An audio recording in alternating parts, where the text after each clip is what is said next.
Welcome to Anoop study zone. आज से हम लोग स्टार्ट करेंगे भारतीय स्वतंत्रता संग्राम।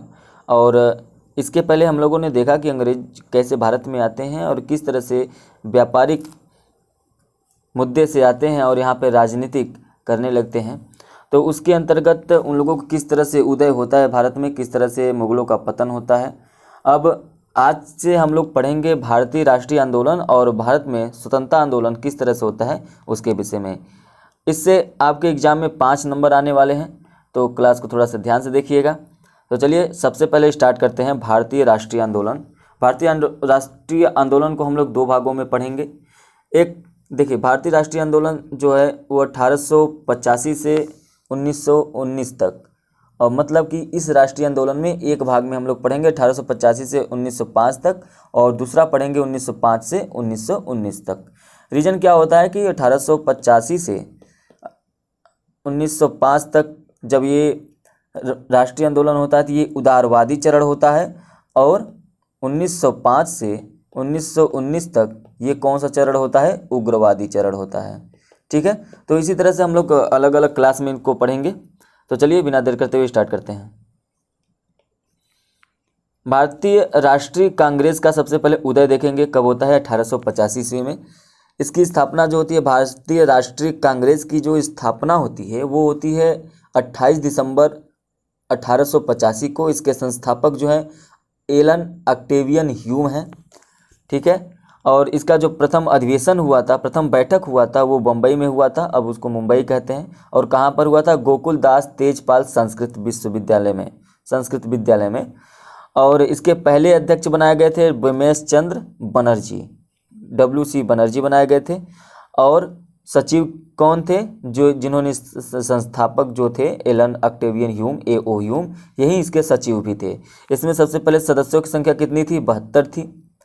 सबसे पहले इसका नाम रखा गया था भारतीय राष्ट्रीय संघ, इंडियन नेशनल यूनियन, लेकिन बाद में इसका नाम दादा भाई नौरोजी के सुझाव पर इसका नाम बदलकर इंडियन नेशनल कांग्रेस कर दिया गया। इसके कुछ महत्वपूर्ण सदस्य थे, जैसे दादा भाई नौरोजी, फिरोज शाह मेहता, दिनसा वाचा, KT तेलंग, सुब्रमण्यम, राघवाचारी, ऐसे बहुत सारे जो हैं सदस्य थे। ठीक है, तो सबसे पहले इसमें देखिए जो मेन फैक्ट है वो आपके एग्जाम के लिए वो हमने लिख दिया है, तो आप इसका नोट्स कर सकते हैं, नोट बना सकते हैं, और जो बातें आपसे कर रहे हैं उसको ध्यान से सुनिए। ठीक है,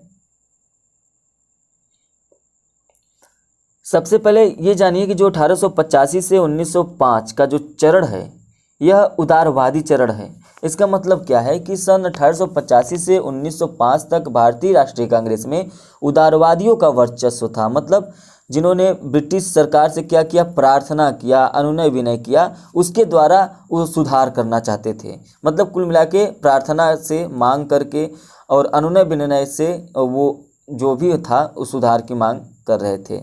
ठीक है, तो प्रार्थना के द्वारा, इसलिए इस चरण को उदारवादी चरण कहा जाता है। इसमें प्रमुख नेता कौन कौन थे, सुरेंद्र नाथ बनर्जी, दादा भाई नौरोजी, फिरोज शाह मेहता, गोपाल कृष्ण गोखले, महादेव रानाडे, मदन मोहन मालवीय, ये सब उदारवादी नेता थे। ठीक है, उदारवादी जो था वो क्रांति में विश्वास नहीं रखते थे, कोई क्रांति नहीं चाहते थे, बल्कि वो चाहते थे कि सुधार हो, तो वो सुधारों में विश्वास रखते थे। मतलब वो प्रार्थना करते थे। ठीक है, किसी प्रकार की चुनौती नहीं, किसी प्रकार की अवज्ञा नहीं। दूसरे थे उग्रवादी, 1905 से 1919 तक। जो उदारवादी थे, ये इनके प्रयास के बाद भी कुछ घटनाओं के परिणाम स्वरूप नवयुवकों का उदारवादियों की जो प्रार्थना, प्रतिवेदन, विनय, अनुग्रह किया जाता था उसके प्रति विश्वास ही उठ गया था। रीजन ये था कि ब्रिटिशों से कोई चीज़ अनुनय विनय किया जाता था तो वो लोग मानते नहीं थे, और जो चीज़ भारतीयों की मांग होती थी उसको पूरा नहीं किया जाता था। तो जो नए युवक थे, जो गर्म खून के थे, वो इन सब चीज़ों को नहीं मानते थे। उनसे इस सब चीज़ों से विश्वास उठ गया था कि प्रार्थना बेकार है, प्रतिवेदन, विनय, अनुनय विनय सब बेकार है। ठीक है, तो जब ब्रिटिश सरकार, कांग्रेस जब कोई मांग करती थी उसकी उपेक्षा कर देती थी, तो बस यही रीजन था कि उग्रवादी चरण होता है। ठीक है, यदि उग्रवादी नेता की बात करेंगे तो लाला लाजपत राय, बंगाल कह रहे हैं, बाल गंगाधर तिलक, बिपिन चंद्र पाल और अरविंद घोष थे। तो इस ये जो उदारवादी और उग्रवादी चरण है इसको आप लोग जरूर याद रखिएगा। ठीक है, अब हम लोग सबसे पहले बात करते हैं भारतीय राष्ट्रीय आंदोलन के 1905 से 1916 तक में हमने बताया कि उग्रवादी नेता कौन कौन थे। लाला लाजपत राय, ये आपसे एग्जाम में पूछता है तो याद रखिएगा। बाल गंगाधर तिलक, बिपिन चंद्र पाल और अरविंद घोष।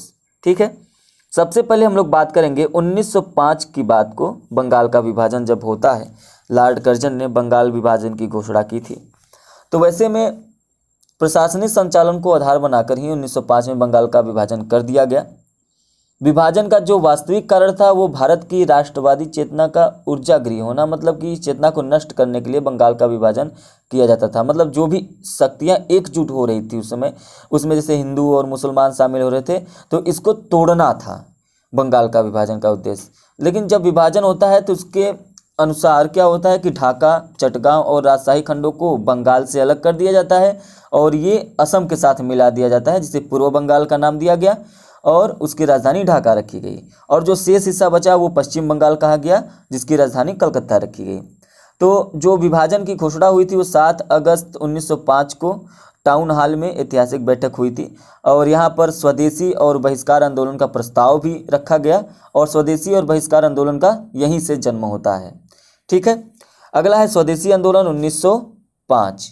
ठीक है, 16 अक्टूबर 1905 को रविन्द्रनाथ टैगोर के मतलब उन्होंने कहा था कि इस दिन रक्षाबंधन दिवस मनाया जाएगा। 16 अक्टूबर को पूरे बंगाल में शोक दिवस मनाया गया और लोगों ने उपवास रखा और वंदे मातरम गीत भी गाया। ठीक है, तो बंगाल विभाजन के विरोध में कौन सा आंदोलन चला था? स्वदेशी आंदोलन, तो इसको याद रखिएगा।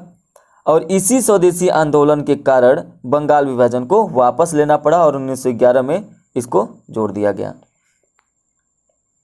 अगला है मुस्लिम लीग की स्थापना 1906।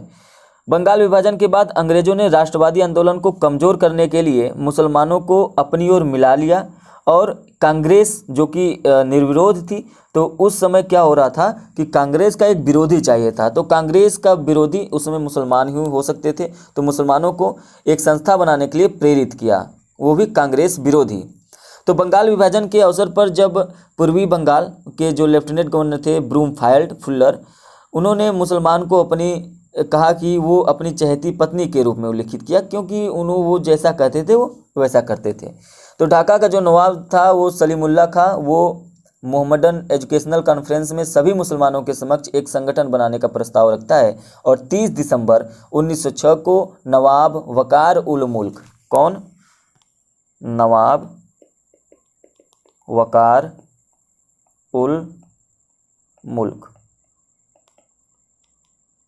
तो ये जो थे नवाब वकार उल मुल्क मुश्ताक हुसैन की अध्यक्षता में मुस्लिम लीग की स्थापना हुई। मुस्लिम लीग का जो पहला अधिवेशन था वो 1907 में कराची में हुआ था। ठीक है, इसके बाद ये सूरत अधिवेशन 1907 में सूरत अधिवेशन में कांग्रेस का 2 गुट में विभाजन हो गया। उग्र दल, ये उग्र दल है, उग्र दल और नरम दल, जैसा कि हमने पहले बताया।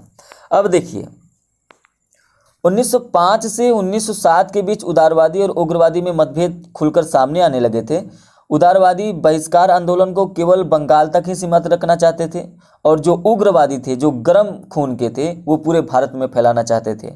1906 में कांग्रेस कलकत्ता अधिवेशन में जो अध्यक्ष को लेकर मतभेद हुआ था, जैसे कि उग्रवादी जो थे वो लाला लाजपत राय को अध्यक्ष बनाना चाहते थे और जो उदारवादी थे वो रासबिहारी घोष को बनाना चाहते थे। तो यहीं में मतभेद हो जाता है। और सबसे बड़ी बात ये होता है कि कांग्रेस के जो 1907 का अधिवेशन होता है वह जगह नागपुर निर्धारित की गई थी, लेकिन जो उदारवादी थे उन्होंने सूरत में इस अधिवेशन को करा दिया। तो उसके बाद कांग्रेस में जो होती है कि आंतरिक फूट पड़ गई। ठीक है, तो वो सूरत में क्या होता है, कांग्रेस का 2 गुट में विभाजन हो जाता है। इसके बाद है मार्ले मिंटो सुधार 1919। यह मुस्लिमों के लिए एक अलग निर्वाचक मंडल की इसमें मांग हुई। मार्ले मिंटो सुधार जो है 1909 है। इसका लक्ष्य था 1892 के जो अधिनियम है उसको दूर करना था। उदारवादियों के जो नेतृत्व में कांग्रेस ने मार्ले मिंटो सुधार को पूरा समर्थन नहीं दिया। इन सुधारों के द्वारा मुसलमानों के लिए एक अलग मताधिकार और अलग निर्वाचन का प्रावधान करके फूट डालो और राज करो की नीति अपनाई गई। क्या है? फूट डालो और राज करो, इसकी नीति अपनाई गई मार्ले मिंटो सुधार के। ठीक है। यहाँ तक कि ये जो निर्वाचन अलग मुसलमानों के लिए किया जा रहा था, तो लॉर्ड मिंटो थे, उन्होंने लॉर्ड मार्ले को एक खत लिखा था और उसमें कहा था कि हम नाग के दांत बो रहे हैं और इसका परिणाम जो होगा आने वाले समय में भीषण होगा। ठीक है। अब इसके बाद हम लोग देखते हैं भारत में गदर पार्टी की स्थापना होती है। इसकी स्थापना लाला हरदयाल, तारकनाथ दास और सोहन सिंह भाखना ने की थी। इसका मुख्यालय सैन फ्रांसिस्को में था। ठीक है।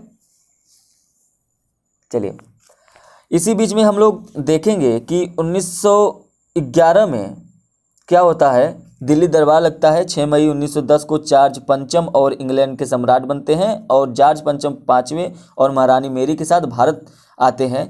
12 दिसंबर 1911 को दिल्ली में एक राज दरबार का आयोजन किया जाता है और यहाँ पर वायसराय लॉर्ड हर्टिंग द्वितीय रहता है, जो सम्राट की ओर से बंगाल विभाजन को रद्द कर दिया जाता है। तो सम्राट ने क्या किया, बंगाल विभाजन को रद्द किया और वहाँ पर ही कहा जाता है कि भारत की राजधानी कलकत्ता से हटाकर दिल्ली बनाने की घोषणा की गई।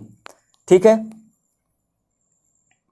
चलिए, अब ये एक घटना देखते हैं हम लोग।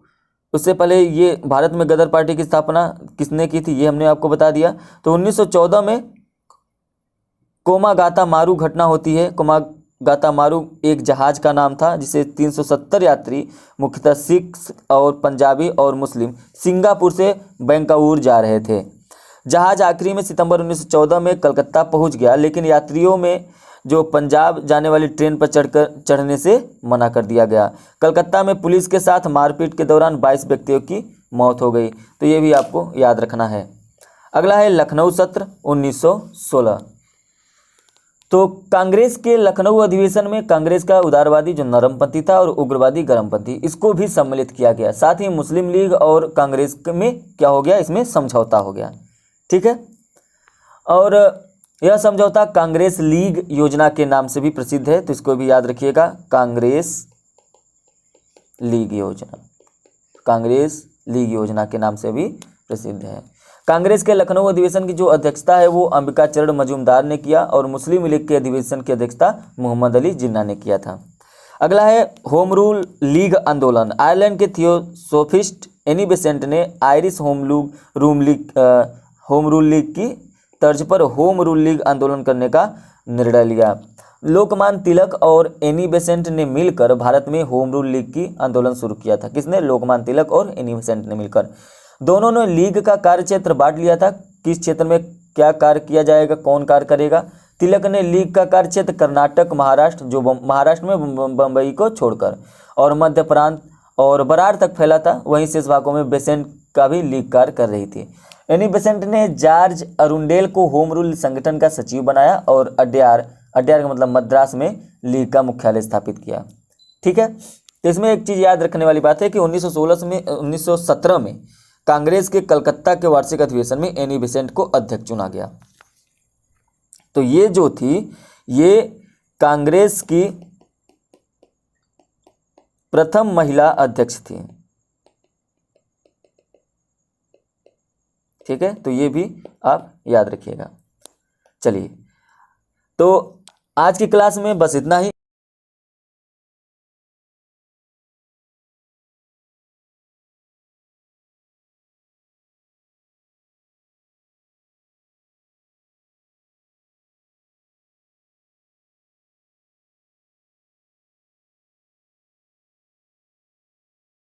तो आप चैनल को पहली बार होंगे तो सब्सक्राइब कर दीजिएगा और अच्छा लगा हो तो लाइक शेयर जरूर करिएगा। यदि आपको कोई डाउट रहता है तो आप कमेंट करके पूछ सकते हैं। चलिए, मिलते हैं नेक्स्ट वीडियो में, तब तक के लिए धन्यवाद।